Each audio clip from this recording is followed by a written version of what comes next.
우리 함께 오늘 살펴볼 말씀은 마태복음 21장 3절의 말씀입니다. 마태복음 21장 3절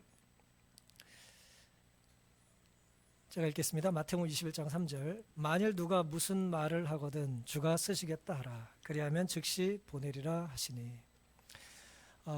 이 말씀은 이제 예수님께서 이제 십자가에 달려 돌아가시기 전 일주일 전에 있었던 이제 사건이 되겠습니다. 흔히 이제 순환 주간 혹은 승리의 입성이라고 이제 알려진 사건입니다. 예수님께서 금요일 날 이제 오후에 돌아가셨잖아요.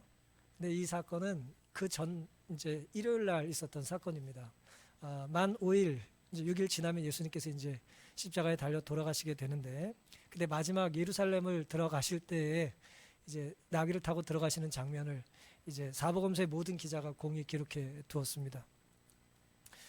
말 그대로 마지막 이제 예루살렘을 들어가시는 거예요. 마지막이라고 하는 건 의미가 있나요? 마지막이라는 의미가 있을까요? 예, 오늘 우리가 드리는 예배가 만약에 마지막이라면 어떻겠어요? 우리의 태도가 좀 달라지겠죠? 마지막 찬양 혹은 마지막 봉사, 우리의 태도가 달라질 겁니다. 교회는 마지막 운전길, 많이 다르겠죠? 모든 게 그리울 것입니다. 십자가 이제 달려 돌아가시기 마지막 이제 일요일이었어요. 마지막 유월절을 이제 이 땅에서 보내신 겁니다. 예수님께서는 감람산 벳바게라는 곳에서 두 제자에게 심부름을 보내셨어요. 심부름, 누구의 심부름이요? 예수님의 심부름을 이제 두 제자가 받게 됐습니다. 그런데 사복음서 모두 이 이야기를 기록하고 있는데 두 제자의 이름이 기록되어 있질 않아요. 예수님의 제자가 12이었는데 그 12 중에 두 사람이 이제 심부름을 갔단 말이에요. 근데 누구도 자기의 이름을, 그러니까 이 두 제자의 이름을 밝혀두고 있지 않습니다. 이름이 기록되지 않았다라고 하는 건 어떤 의미가 있을까요? 중요하지 않은 사람이라 그럴까요? 뭐 예수님의 심부름이 중요하지 심부름 받은 게 뭐 중요하냐, 그런 의미일까요? 나중에 하늘 가서 여쭤보시면 좋겠습니다. 근데 이제 오늘 우리가 내 이름이 기록되지 않고 혹은 내 얼굴이 드러나지 않으면 뭐 이렇게 중요하지 않은 사람이라고 생각하는 이제 경향이 있죠. 그렇죠? 근데 우리가 조금만 생각해 보면 이름이 기록되지 않았다는 것은 중요한 사람이 아니거나 불필요한 존재라는 의미가 아니에요. 오히려 정말로 중요한 많은 일들을 했던 수많은 사람들은 이름이 전혀 알려지질 않았습니다. 이름이 알려지지 않은 수많은 사람들의 수고와 노고와 봉사와 헌신이 오늘 우리에게 이제 혜택으로 주어진 것입니다. 오늘은 주가 쓰시겠다 하라 말씀 그대로 이 제목으로 순종의 의미를 좀 살펴보겠습니다. 순종의 이제 의미가 무엇인가라고 하는 것입니다. 누가 순종을 잘할까요? 순종은 누가 잘합니까?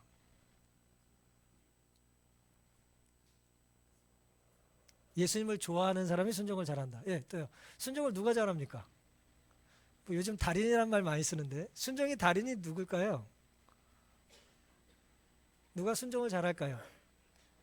순종을 잘하려면 어떻게 하면 됩니까? 예, 오늘 아주 귀한 찬양을 우리가 이제 들었습니다. 또 피아노 반주에 맞춰서요. 현악하는 우리 교회 청년들도 있고요. 우리가 이제 좋은 음악을 들어요. 누가 노래를 잘하고 누가 악기를 잘합니까? 원리는 똑같아요. 누가 공부를 잘하고 누가 축구를 잘합니까?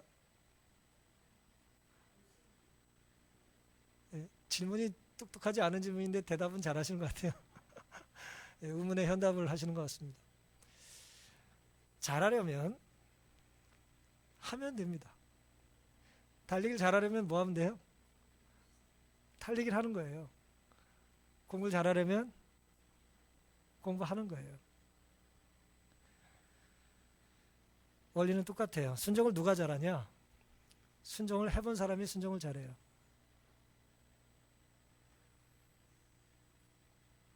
순종하지 않은 사람은 다음번에 순종하지 않습니다. 순종의 기술은 다른 것이 없어요. 순종은 순종한 만큼 쉬워지게 되어 있습니다. 마태복음 21장 2절에 보시면 이르시되 너희 맞은편 마을로 가라. 예수님께서 제자 두 사람에게 건너편 마을로 가라 그랬어요. 곧 매인 나귀와 나귀 새끼가 함께 있는 것을 보리니 그랬습니다. 풀어 내게로 끌고 오라. 세 가지 말씀을 하셨어요. 가라고 하셨고 뭐라고 하셨어요? 네가 순종해서 가면 뭐 할 거라고요? 나귀가 있을 것을 볼 것이다 그랬어요. 그렇죠? 그리고 또 뭐예요? 순종의 결과로 보게 된 나귀와 나귀 새끼를 뭐 하라고요? 끌고 오라는 것입니다. 심부름을 시키는 예수님의 모습이 매우 인상적이죠. 매우 친절하세요. 내가 어디로 가야 될지 구체적인 방향과 장소를 알려주셨어요. 그리고 가게 되면 무엇이 있을지까지 알려주셨어요. 그리고 순종해서 보게 되는 그것에 대하여 내가 할 일이 있다는 것입니다. 어떤 면에서 내가 뭘 해야 될지 모른다는 얘기는 뭐 이중적인 의미가 있을 수 있겠지만 내가 지금까지 순종하지 않았다는 말이 될 수도 있어요.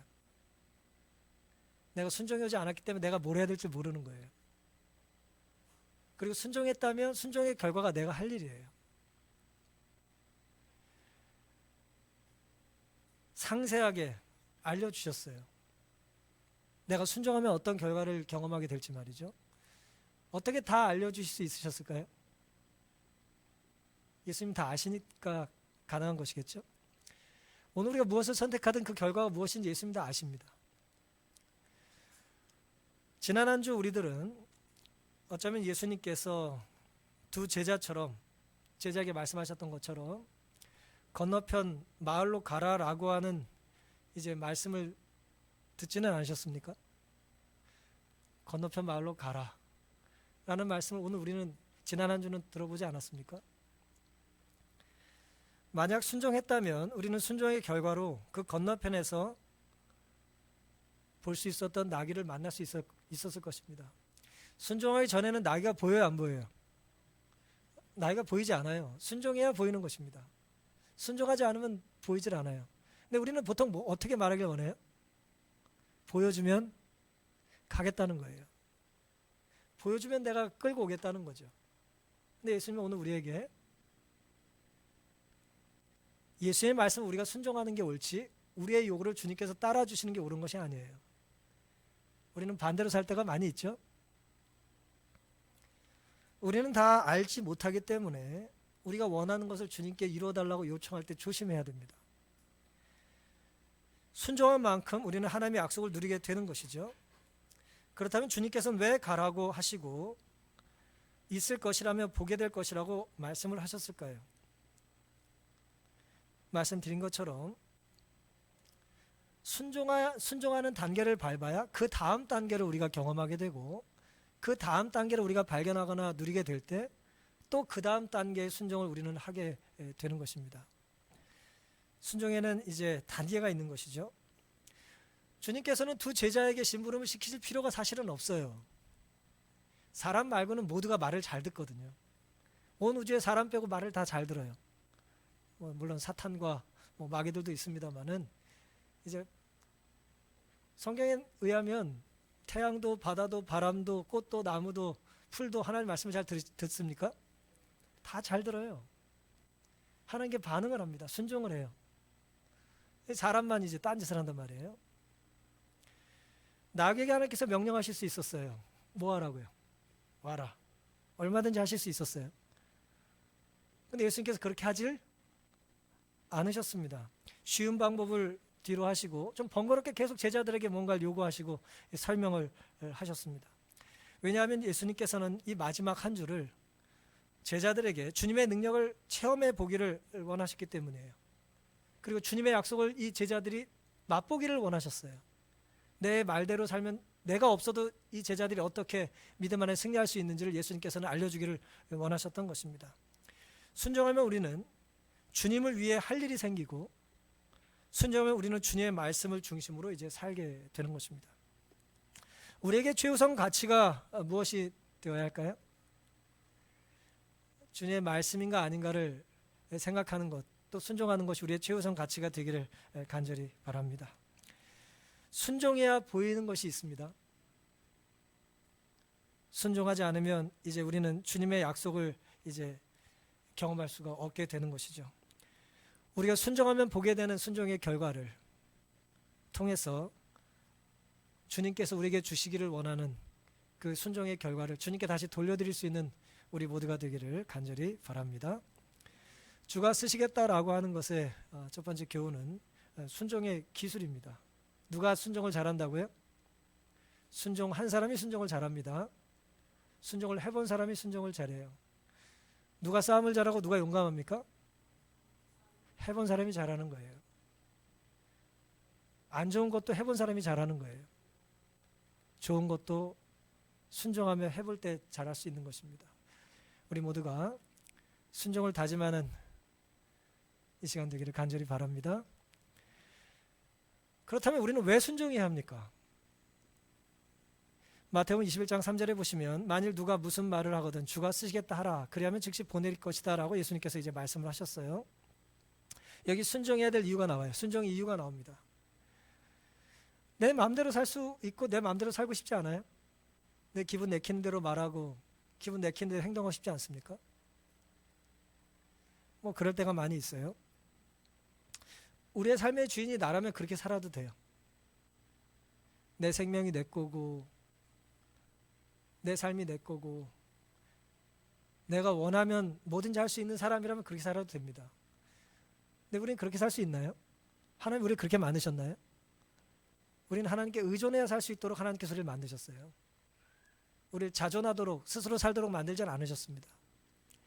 우리가 순종해야 될 이유는 오늘 말씀처럼 우리는 우리의 삶의 주인이 아니기 때문이에요. 우리의 삶의 주인이 따로 있나요? 우리의 삶의 주인이 따로 계신 것입니다. 제자들에게 예수님께서는 심부름을 시키셨는데 심부름을 시키시는 주님의 태도는 부드럽고 친절하셨어요. 제자들이 내 말에 순종하면 겪게 될 어려움까지 이제 예상하셔서 그들에게 알려주셨어요. 내인 나귀가 있을 것인데 누가 무슨 말을 하거든 주가 쓰시겠다고 전해주라는 거예요. 같은 내용을 담고 있는 누가복음 19장 33절에는 나귀 새끼를 풀 때에 그 임자들이 이르되 어찌하여 나귀 새끼를 푸느냐 대답하되 주께서 쓰시겠다 하고 누가 나귀를 풀고 갈 때 대꾸할 거라는 거예요? 대꾸했다는 거예요? 나귀 주인들이 내 나귀를 누가 와서 웬 남정네 둘이 와서 푸니까 당연히 뭐라 그러겠어요? 내 나귀를 당신들은 누군데 마음대로 풉니까? 라고 말하지 않았겠어요? 그렇죠? 나귀에게 관심 있는 것은 결국 누구냐면 나귀의 주인이었습니다. 나귀의 임자라고 누가 19장은 기록을 하고 있는 것이죠. 그것을 아시고 예수님께서 제자들에게 누가 무슨 말을 하거든 임자들이 무슨 말을 하거든 주인이라고 하는 사람들이 무슨 말을 하거든 주가 쓰시겠다 하라고 말해주라는 거예요. 재밌는 상황이죠. 주인이 내 것을 당신들은 왜 씁니까? 말했더니 그 말을 뭐라고 대꾸해 주라는 거예요? 그 말을 듣고 진짜 주인이 쓰시겠답니다. 그렇게 말해 주라는 거예요. 내 건 줄 알고 살았는데 누가 있어요? 진짜 주인이 있다는 거예요. 마가복음 11장 5절과 6절에도 같은 내용을 이렇게 담고 있습니다. 거기 섰는 사람 중 어떤 이들이 가로되 나귀 새끼를 풀어 무엇 하려느냐 하매 제자들이 예수의 이르신 대로 말하매 이에 허락하는지라.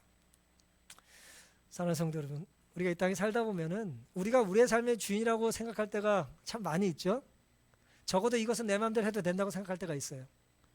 그렇죠? 오래전에 뭐 유교 문화권에서 뭐 시체 밟고 부모님과 불어준 머리는 내 마음대로 자르면 안 된다고 한 것처럼 예? 내 머리 마음대로 잘라도 된다는 사람들에게 유교의 가르침을 받은 사람은 뭐라 그래요? 그 머리는 누가 준 거예요? 부모가 물려준 거니까 함부로 손대지 말라는 가르침을 주지 않았습니까?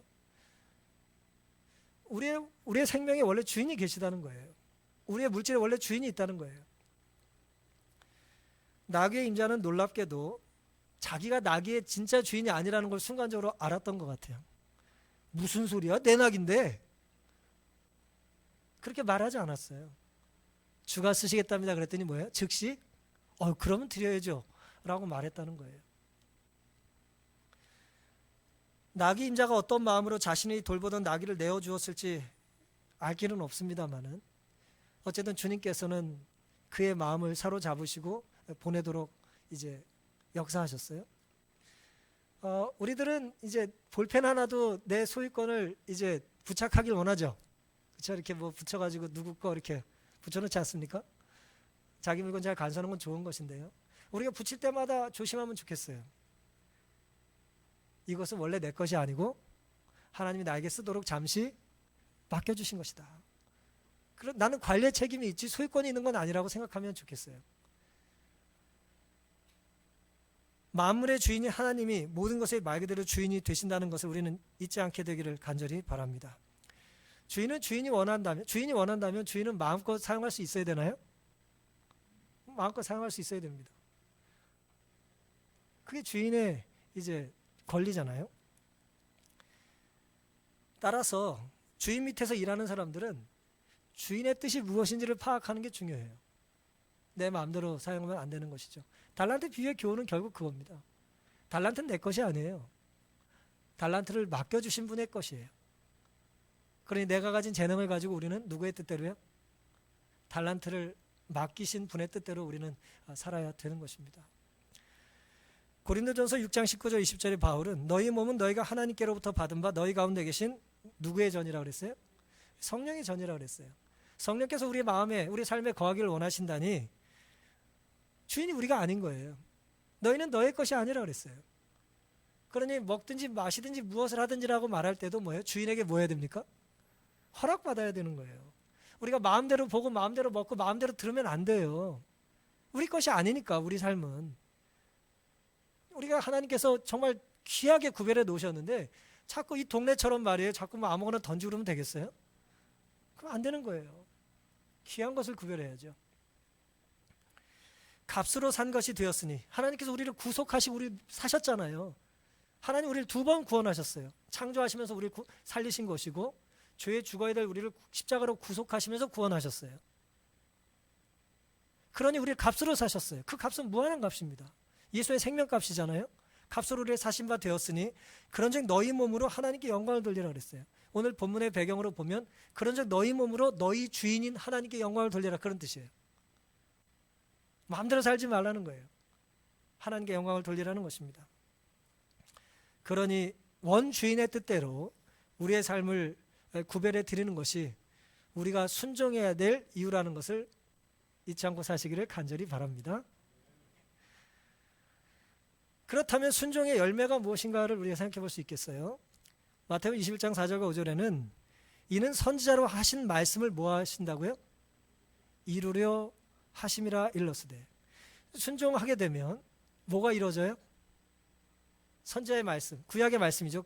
본문의 의미는 오늘 우리가 보기엔 생명의 성경의 말씀이에요. 우리가 순종하면 뭐가 이루어져요? 하나님의 말씀이 이루어진다는 거예요. 하나님의 약속이 성취된다는 거예요. 이는 선지자로 하신 말씀을 이루려 하심이라 일러스되 시온 딸에게 이르기를 너의 왕이 너에게 임하나니 그는 겸손하여 낙이 곧 멍에 매는 짐승의 새끼를 탓도다 하라 하였느니라. 이 말씀은 스가랴 9장 9절의 예언이 성취된다는 의미예요. 예루살렘에 예수님께서 새끼 나귀를 타고 들어가신 이유는 이런 일이 있을 것에 대한 메시아의 예언이 이미 구약에 있기 때문이라는 거예요. 그리고 예수님은 메시아로 성취될 이 예언이 지금 예수님께 이제 적용이 되고 성취된다는 것을 보여주길 원하셨던 것입니다. 그래서 말씀이 이루어졌다는 건 그런 의미예요. 스가랴 9장 9절에는 어떤 말씀이 있습니까? 시온에 따라 크게 기뻐할지어다. 예루살렘에 따라 즐거이 부를지어다. 보라, 너의 왕이 너에게 임하나니 그는 공의로우며 구원을 베풀며 겸손하여서 나귀를 타나니 나귀의 작은 것 곧 나귀 새끼니라 그랬어요. 나귀 자체가 커요, 작아요? 코끼리나 말처럼 크지 않아요. 나귀 자체가 크질 않습니다. 그런데 새끼 나귀는 어떻겠어요? 더 작겠죠, 그렇죠? 근데 새끼 나귀를 탄 이유를 성경은 뭐라고 기록했어요? 스가랴는 예수님이 뭐 하시기 때문에? 겸손하시기 때문이라고 그랬어요. 그러니까 메시아의 특징은 뭐 한 거예요? 겸손하신 거예요. 예수님 우리의 모본이 되십니다. 모든 것에. 그렇죠? 모든 것에 본이 되세요. 그래서 예수님이 우리 본문에 의하면 우리에게 본이 되는 2가지 모습을 보여주셨는데 첫 번째는 뭐냐면 말씀을 성취하는 삶을 사는 거예요. 효자는 누가 효자입니까? 부모의 뜻에 따르는 게 효자예요. 그렇죠? 효자, 효녀, 효부. 부모의 뜻, 어른의 뜻에 따르는 게 이제 효도의 근본이 되는 것이죠. 말씀을 이룬다는 것은 뭐냐면 우리가 하나님 말씀대로 산다는 거예요. 내 뜻대로 사는 것이 아니라 하나님 말씀을 이루는 삶을 산다는 거예요.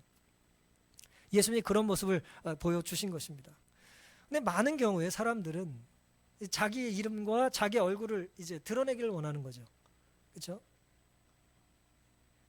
그게 항상 나쁜 건 아닙니다만은 이제 그것이 중요하게 되면, 그것이 가장 큰 가치가 된다면 하나님께 영광을 돌려야 될 순간에도 어떤 영적인 공명심과 허영심에 빠지기가 쉬울지 모르겠어요. 허세를 부리게 되는 거죠. 감정이 이끄는 대로 끌려다니는 거예요. 말씀이 이끄는 대로 사는 것이 아니라 내 감정이 이끄는 대로 사는 거예요. 예수님은 일생 동안 하나님의 뜻을 이루며 말씀을 성취하며 사셨어요. 특별히 마태는 유대인들에게 이제 복음서를 기록하면서 10번 넘게 예수님의 사역에 대하여 이루려 하심이라고 하는 표현을 썼어요. 예수님의 이 땅에서의 모습은 메시아로서의 구약의 예언을 뭐 하신 거라고요? 성취하신 것이다 라고 하는 거예요.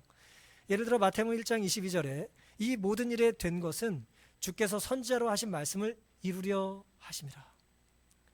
그러니까 예수님은 자기의 뜻과 생각이 있으셨겠지만 말씀에 놓으신 그 예언대로 따라 사신 거예요. 말씀에서 벗어나지 않은 것입니다. 사랑하라라고 하는 말씀의 울타리를 마음껏 뛰어넘질 않았어요. 구약의 이스라엘 백성들은 4,000년 동안 메시아를 기다렸습니다. 그리고 그 메시아가 이제 예수님의 제자들에게는 예수라고 하는 분으로 오셨다고 믿는 거예요. 주님은 이미 주어진 과거의 말씀을 따르셨을 뿐만 아니라 지금도 하나님 말씀대로 이제 살고 계셨던 것입니다. 예수님 십자가에 달려 돌아가신 순간까지 누가복음 22장 42절을 보시면 가라사대 아버지여 만일 아버지의 뜻이거든 이 잔을 내게서 옮기시옵소서. 그러나 내 원대로 마옵시고. 예수님이 원하시는 게 있어요. 이 잔을 옮기고 싶어하는 원이 있습니다. 하지만 내 원대로 마옵시고 아버지의 원대로 되기를 원하나이다 그랬어요. 하나님의 뜻대로 산다라고 하는 것은 내 뜻이 없다는 것이 아니에요. 내가 하고 싶은 말이 없어서 안 하는 게 아니죠. 가고 싶은 것이 없어서 안 가는 게 아니에요. 하나님의 뜻이 너무나 분명하기 때문에 내 뜻은 이렇지만 하나님 뜻대로 사는 거예요. 근데 우리는 반대로 살 때가 많단 말이에요. 하나님의 뜻은 분명하지만 내 뜻이 너무 좋아서 이제 고집을 피우는 것이죠.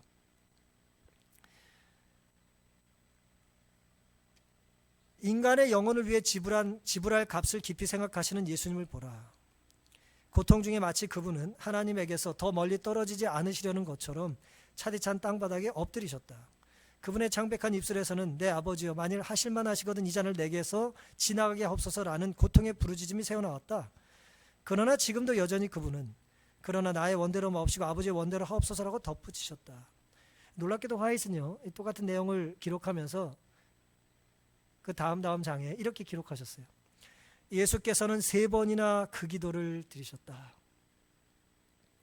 그분의 기도는 이제 복종하시겠다는 말씀뿐이다 그랬습니다. 우리가 똑같은 기도를 왜 자꾸 합니까? 때로 똑같은 기도를 왜 자꾸 할까요? 그만큼 절실하고 중요하기 때문이죠. 예수님이 정말 그 십자가를 지시는 것이 너무나 힘들고 어려워졌다는 거예요. 3번이나 똑같은 기도를 하셨다 그랬어요. 내 원대로 마옵시고 아버지의 원대로 되길 원한다는 간구를 하신 것입니다. 이렇듯 주님은 예수님의 삶은 구약의 예언된 메시아의 삶을 이루며 사신 것입니다. 말씀을 이루기 위해서 사셨어요. 우리들은 무엇을 이루기 위해서 살고 있습니까? 지난 한 주, 지금까지 우리의 삶에서 우리가 이루려고 원하는 각자의 이제 성취하고 싶어하는 모습은 어떤 건가요? 한 주를 더 살았어요, 우리가. 한 주 더 살았더니 어떤 것이 남았습니까? 말씀이 이루어지는 삶을 사셨던 예수님처럼 우리도 말씀을 이루는 삶을 살기로 결심하는 이 시간 되기를 간절히 바랍니다. 세상은 말씀대로 사는 것을 어리석다고 말하고 그것은 용기가 부족하다고 말하는 이상한 분위기가 형성돼 있어요. 혹은 어떤 경우에는 말씀대로 살려고 했더니 이기적이라는 말을까지 듣는 것입니다. 여러분, 말씀대로 사는 것은 이기적인 것도 어리석은 것도 아니에요. 말씀대로 사는 것은 예수님처럼 내 원대로가 아니라, 사람들의 원대로가 아니라 하나님의 원대로 이루어지기를 원하는 삶을 선택하는 진정 용기 있는 선택이라고 하는 것을 잊지 말게 되시기를 간절히 바랍니다. 그렇다면 말씀을 이루는 삶이라는 것이 우리에게 보여주는 것이 어떤 거냐라고 하는 거예요. 세상에는 옳다고 할 때는, 여러분, 옳다고 생각하는 사람, 내가 정말 옳다는 사람은 부드럽기가 쉬울까요? 거칠기가 쉬울까요? 내가 정말 옳을 때는요, 억울할 때는, 부당한 대접 받을 때는 거칠게 말하기가 쉽죠. 그렇죠? 오히려 속이려고 하는 사람들이 달콤하게 부드럽게 말할 때가 있잖아요. 예수님은 진정 하나님의 말씀을 이루시는 그런 위대한 삶을 사시고 이제 마지막 며칠을 놔두고 이제 예루살렘을 입성하셨는데, 하나님의 말씀을 이루시는 예수님의 삶의 태도는 초지일관 겸손하고 온유하셨어요. 그게 이제 오늘 우리와 좀 다른 부분이 되겠습니다. 예수님은 겸손하셨기 때문에 뭘 타셨다 그랬어요? 새끼나귀를 타셨다 그랬어요. 아까 스가랴 9장 9절의 예언 말씀 그대로 말이죠. 내가 옳을 때 온유하고 내가 억울할 때 겸손하기는 참 어렵습니다. 내가 지금 나귀 탈 때야? 1세기 로마 사회에 로마 제국이 정복하고 돌아올 때 개선 장군들은 말이에요, 100마리를 타고 들어왔어요. 그것도 한 마리가 아니에요. 4마리씩 끄는 마차를 타고 들어왔어요. 왕이나 탈 수 있고 승리자가 탈 수 있는 그런 말들 말이에요. 근데 예수님은 나귀 중에도 무슨 나귀요? 새끼 나귀를 타셨다는 거예요. 겸손하시기 때문에 그렇다는 거죠. 마태복음 12장 28절에는 잘 아시는 것처럼 수고하고 무거운 짐진 자들아 다 내게로 오라 내가 너희를 쉬게 하리라 그랬어요. 우리가 삶의 무게를 안고 이고 살고 있지 않습니까? 경제적인 부담, 또 불화, 또 미래에 대한 두려움, 또 우리에 대한 주의 시선들, 여러 짐들이 있어요. 근데 예수님께서 내게로 오라고 말씀하셨어요. 그 이유가 뭡니까? 나는 마음이 온유하고 겸손하니 나의 멍에를 메고 내게 배우라 그랬어요. 그러면 너희 마음이 쉼을 얻을 것이다 그랬습니다. 빌립보 2장 5절부터도 너희 안에 이 마음을 품으라고 그리스도 예수의 마음이니 그랬어요. 예수님의 마음을 품고 살라는 것입니다. 그 예수님의 마음은 어떤 마음이에요? 근본 그는 하나님과 본체시나 하나님이시지만 누가 되셨어요? 하나님과 동등됨을 여전히 취할 것으로 주장하지 않으시고 자기를 비워 무슨 형체요? 종의 형체. 하나님이 종이 돼서 이 땅에 오셨단 말이에요. 사람들처럼 사셨고 사람의 모양으로 나타나셨음에 자기를 뭐 하시고요? 낮추시고 죽기까지 복종하셨으니까 십자가에 죽으심이라 그랬어요. 근데 우리는 반대로 살 때가 많아요. 자기를 비우기보다는 나를 채울 때가 많고 낮추기보다는 나를 높이고 싶을 때가 참 많은 것입니다. 어떻게 이런 일이 가능할까요? 이 바울의 이 권면 어떻게 가능할까요? 그래서 바울이 자신을 이제 고백하면서 이렇게 갈라디아에서 이야기를 합니다. 갈라디아 2장 20절에 내가 그리스도와 함께 십자가에 못 박혔더니 가능하더라 그랬어요. 십자가에 못 박히면 어떻게 되죠? 죽어요. 내 자아가 죽어야나 가능하더라 라고 하는 거예요. 우리가 어쩌면 이런 기도를 드려야 될지 모르겠어요. 저 좀 죽여주세요. 그래야 될지 모르겠어요. 내 자아를 좀 죽여주세요. 내 성정과 기제를 좀 죽여주세요. 그렇게 기도를 드려야 수많은 문제들이 이제 예방이 될 거라는 생각이 드는 것입니다. 이제는 내가 산 것이 아니 오직 내 안에 그리스도께서 사신 것이라. 아담이 에덴에서 죄를 짓지 않았을 때라도 하나님의 아들이 인성을 취하신 것은 거의 무한한 굴욕이 되었을 것이다 그랬어요. 범죄한 이후에 인성을 쓰신 게 문제가 아니라 범죄하지 않은 상태의 인간의 모습을 갖고 오셨더라도 예수님께는 뭐라고요? 무한한 굴욕이었다는 거예요. 우리가 살면서 견디기 힘든 게 뭐예요? 모욕감이죠. 무시당할 때죠. 그렇지 않습니까? 굴욕과 모욕을 당하면 사람이 견디기 힘들어요. 무시당하는 건 사람 견디기 힘듭니다.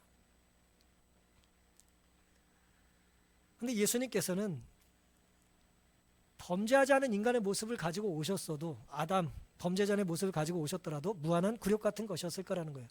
그럼에도 불구하고 뭐예요? 예수님은 인류가 4,000년간 죄로 말미암아 연약해진 인성을 취하셨다. 그는 아담의 모든 자녀들과 같이 유전 법칙이 끼쳐온 결과를 받으셨다.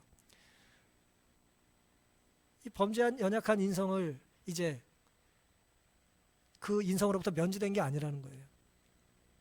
그는 이러한 유전을 지니고 우리의 슬픔과 시험을 당하시고 우리에게 죄 없는 생애의 모본을 주시기 위해서 오셨다 그랬어요. 어쨌든 예수님은 모욕을 견디셨다는 거예요. 예를 들어 집에 뭐 요즘 날이 더워지니까는 저희 사택에 이제 모기들이 많아요. 모기가 잘 안 잡히는데 어느 날 제가 갑자기 모기가 사랑스러워가지고, 야 내가 너 좀 죽이고 싶지 않은데 좀 내 말 좀 들어라 그러고 이제 얘기를 하는데 안 들어. 모기랑 대화하려면 어떻게 됩니까? 제가 모기가 돼야 될 거 아니에요. 파스칼의 예를 든 얘기예요. 모기가 됐어요. 그래서 제가 설명을 했더니 안 들어. 잡아먹겠대 나를. 제가 모기를 살리겠다고 모기가 되는 것은 황당한 일이기도 하고 제가 엄청나게 양보한 거 아니에요? 그렇잖아요? 예수님이 우리를 구원하시려고 인간이 되셨다는 것이 그보다 더 큰 굴욕이라는 거예요. 죄 중에 가장 지키기 쉬운 죄는 뭐고 지키기 가장 어려운 선은 뭘까요? 사탄은 언제 죄를 졌습니까? 하늘에서 어떤 죄를 졌어요?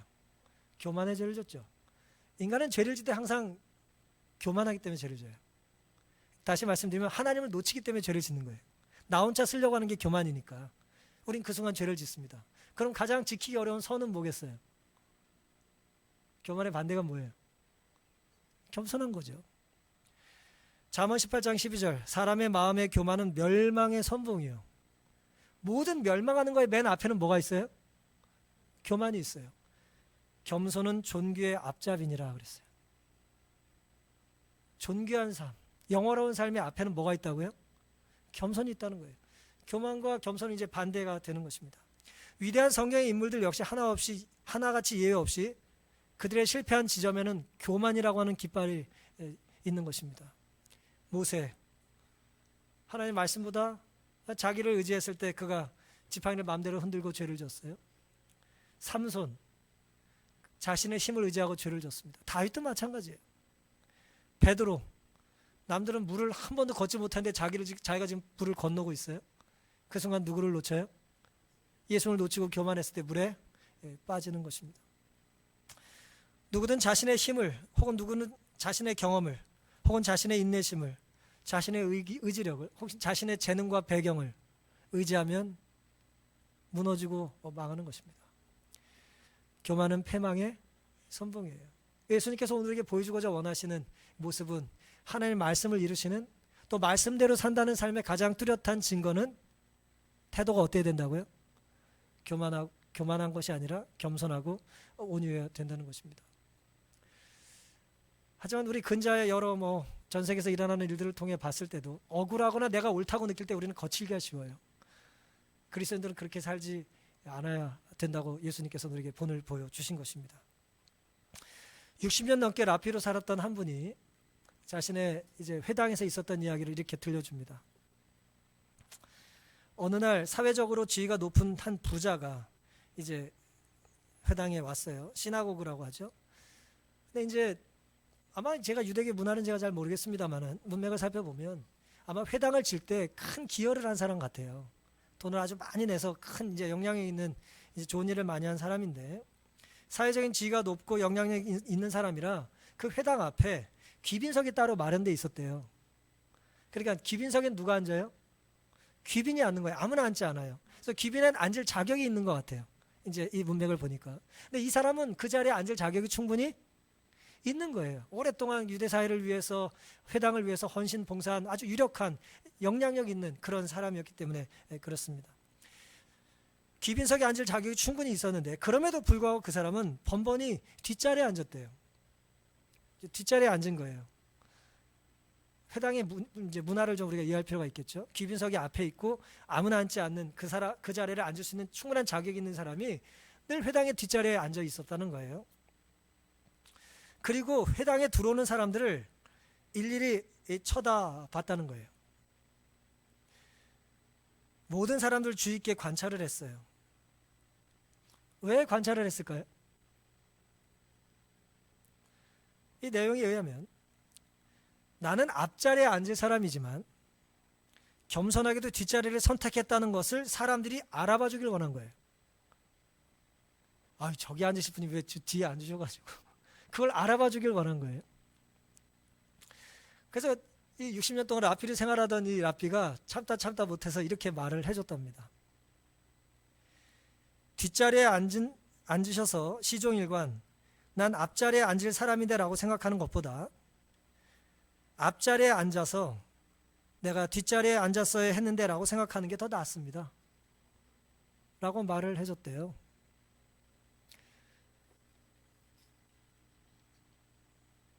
이 이야기가 오늘 우리에게 주는 교훈은 뭡니까?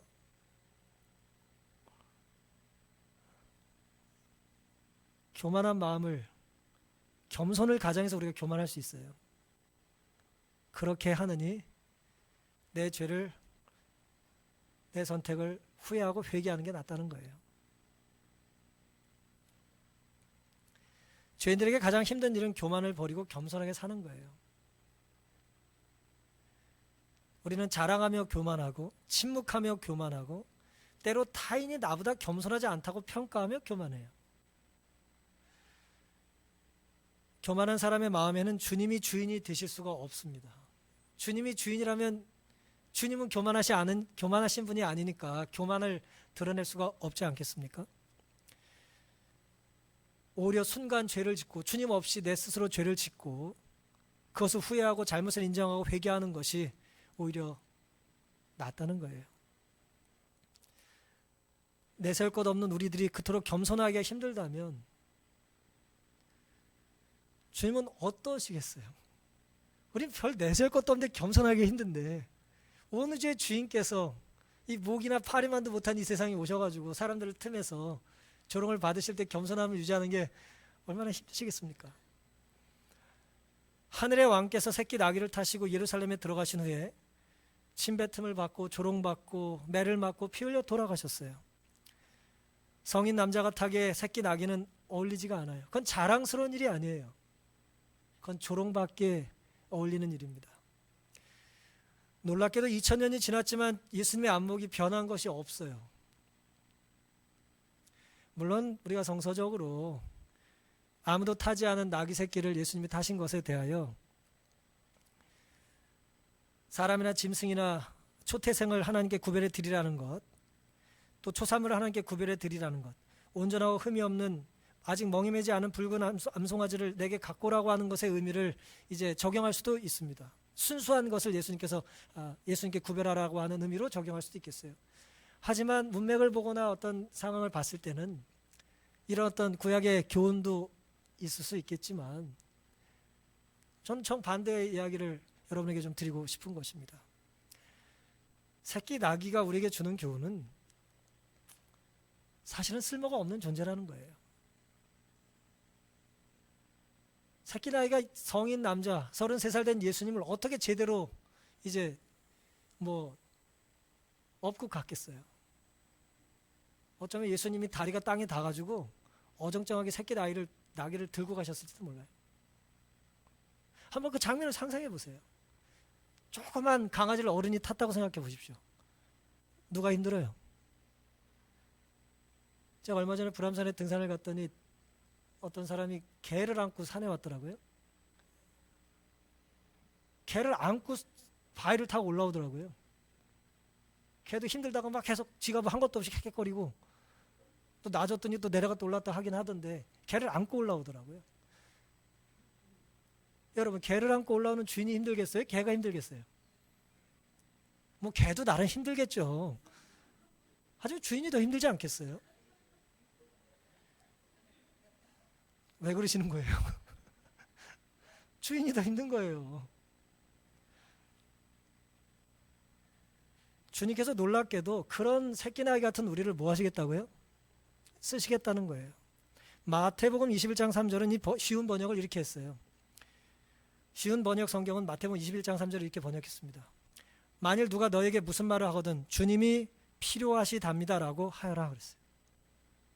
주님이 뭐 하시다고요? 필요하시대요. 누구를?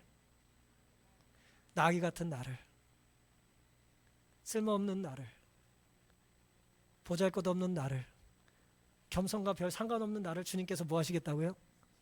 필요하시다는 거예요. 난 네가 필요하다는 거예요. 우리는 주님이 필요로 하는 존재입니다. 우리도 그런 주님의 말씀을 순종하며 주님을 필요로 하는 삶을 살 수 있게 되기를 간절히 바랍니다. 구주께서는 태어날 때 다른 사람들의 환대에 의존하셨다. 그가 누우신 구유는 빌린 안식처였다. 들에 있는 수많은 가축이 다 그분의 것이지만 이제 그분께서는 왕으로서 예루살렘에 들어가실 때에 타실 짐승을 다른 사람의 친절에 의존하셨다. 주님 오늘 우리에게 내가 널 필요한다라고 말씀하실 때에 오늘 우리가 순종함으로 주님께서 원하시는 정말 주님께 쓰임받는 우리와 우리 가정과 이 교회가 될 수 있기를 간절히 바라면서 오늘 말씀을 마치겠습니다.